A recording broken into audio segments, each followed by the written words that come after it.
it's Ellen Delap, Certified Professional Organizer, owner of ProfessionalOrganizer.com. I'm here to help you clear the clutter the ADHD way. So the final step in being sure that your home is decluttered is maintaining what you set up as you're organizing. And so the easiest way to think about it is it's a reset. Reset means we put things back to where they go on a routine basis. And that's often the hardest thing for people with ADHD is to know, when do I do this reset? I don't know when to take a pause. I don't know how often I need to do my reset.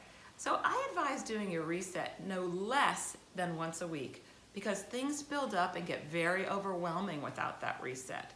If you can, do that reset as frequently as once a day. Each evening, set a time, create a pause, create a routine that at some point in your day or some point in your week that you're ready to put things back to the home that you established for them. While this might be the most difficult part of your organizing, it's also the most rewarding.